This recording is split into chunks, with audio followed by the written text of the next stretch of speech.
گروپی هێرشی گروپە چەکدارەکان بۆ سەر هەرێمی کوردستان ئەم پرسە گفتوگۆکەین لەگەڵ بەڕێز مخەلەد حازم شرۆڤەکاری سیاسی و سەربازی و ئەمنی لە بەغداوە لەگەڵماندا. بەڕێز مخەلەد حازم سڵاوتان لێبێ و کاتتان باش. ئەو هێرشانە لە ماوەی ڕابردوودا گروپە چەکدارەکانیان کردە سەر هەرێمی کوردستان کە بێبنەما بوون. ئامانجیان چی بوو لە مێرشانە بۆ سەر هەرێمی کوردستان؟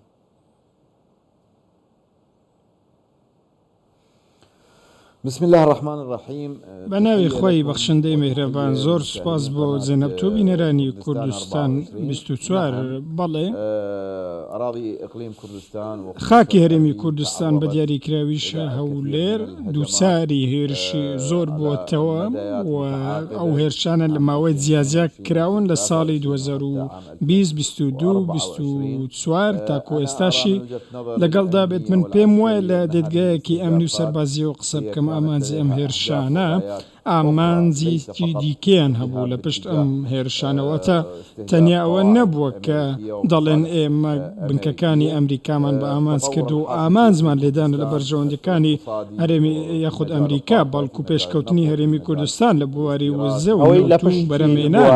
ئەخۆ باڵێن ئامانجەکانی پشتەوە چی بوو؟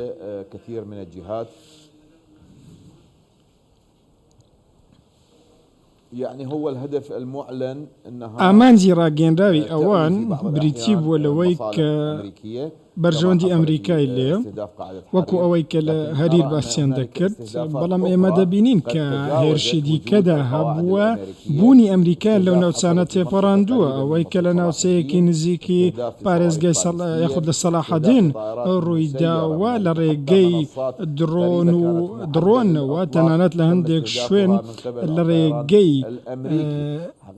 درۆن و یاخود موشکەوە هێرشکراوتە سەر ئەو ناوچانە. ئێمە پێمان وایە لایەنی دێرەکی هەن کە نایەوێت هەرێمی کوردستان ببێتە نمونەیەک کە خەڵک هیوای پێ بخوازێت و چاوی لێ بکەن. ئەمە شتێکی زۆر ڕوون و ئاشکرایە. چەندین لێکۆڵینەوە و توێژینەوە بەش لەم بوارەدا هەن.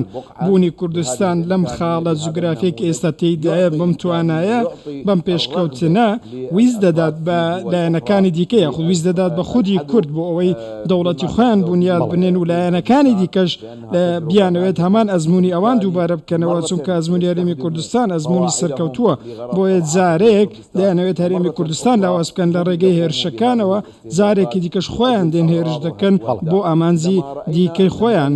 ئێمە کاتێک بینیمان کە کۆبوونەوەیەکی سەربازی هەبوو بۆ سەر هەولێر لەلایەن ئێرانەوە بەوەی کە گوتیان هێرش دەکەنە سەر ئۆپۆزیسیۆنی کوردی لەو ماوەیەدا و باسی ئەوەیان کرد ئێمە ماوەمان بەو هێزانەداوە بۆ ئەوەی لە هەرێمی کوردستان یاخود سنوورانە بکشێنەوە. بەڵام کاتێک ڕێککەوتنەکە جێبەجێ کرا، ڕێککەوتنێکی هاو بەش و ئەو هێزانە لەو ناوچانە کشانەوە کە هێزی ئۆپۆزیسیۆنی ئەوێ بوون، ئەم پێویستیە نەما بۆ ئێران هاتن. ئەم جارە قسەی ئەوەیان کرد، گوتیان چی؟ گوتیان هەرێمی کوردستان بارەگای مۆسادی لێ ڕاستەکەی ئەم قسەیەش کە دەیکەن هیچ بنەمایەکی نییە و بابەتێکی زۆر ڕوون و ئاشکرایە کە زۆر لەو خاڵە نووسوانەی کە لە نێو ئیسرائیل هەن لە نێو ئێراندان لە نێو خاکی ئێراندان لە نێو ئێران ئۆپەراسیۆن و کردەوەیان هەبوو. تەنانەت لە زۆر جاردا سەرکردە و زانە و خەڵکی خۆیان لە بواری وزەدا ئامانج کردووە. بەڵێ بەڕێز حازم، بڕوا ناکەم هیچ وڵاتی هەرێمێ ناوچەیەکە بێت لە دنیادا خوازیاری ئەوە بێت وڵاتەکەی دراوسەی هەرێمەکەی دراوسەی ناوچەکەی دراوسەی ئاڵۆزی تێدا بێت. هەمووان خوازیاری ئاشتەوایی و ئارامی سەقەنجیرین لە وڵاتانی دراوسی و ناوچەکانی دراوسەیان. یعنی ئەوانەی کە هێرشەکەنە سەر هەرێمی کوردستان چ سوودێکە بینندەوەی ئەگەر هەرێمی کوردستان ناسەقەنجیر بێت لە کاتێکدا سەقەنجیری هەرێمی کوردستان پێویستە بە سەقەنجیری ئەوانیشەوە؟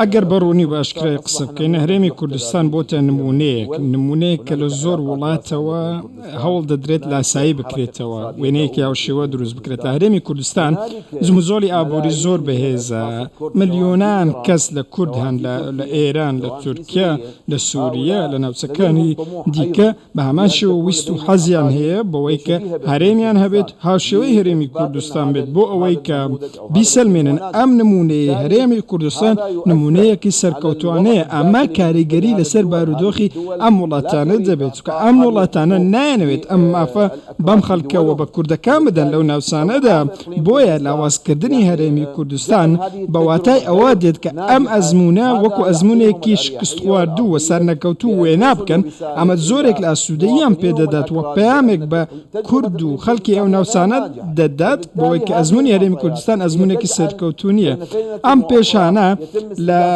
ناوناوێک بۆ هێرشکردنە سەر هەرێمی کوردستان جارێک بەڕاگرتنی نەوەت جارێک بە لێدان ئابووری هەرێمی کوردستان ئەمانە هەمووی بەشێکن لەو شتە کێشەکە ئەوەیە هەرێمی کوردستان بەشێکە لە حکوومەتی فیدرالی مافی خۆی هەیە حکوومەتی فیدرالی ئەرکی لەسەر شانە ئەم وڵاتانە کە بەشێکن لە چینی سیاسی عراق بەشێکن دانەوێ فشار بکەن بۆ ئەوەی ئەم بابەتە نەمێنێت و فشار لە هەرێمی کوردستان بکەن بۆ ئەوەی لاوازی بکەن بەڵام ئێمە ئەمڕۆ نابێت ئەم پێگە جوگرافیە بکرێتە قوربانی چکە ئەم پێگەیە بەشێکە لە عراق واگەر بێت و ئەم پێگەیەدا ببڕێندرێت بەو شێوازە و بە لێدان وەکە وایە باڵێکی عراق بشتێک بشکێندرێت بە هەمان شێوە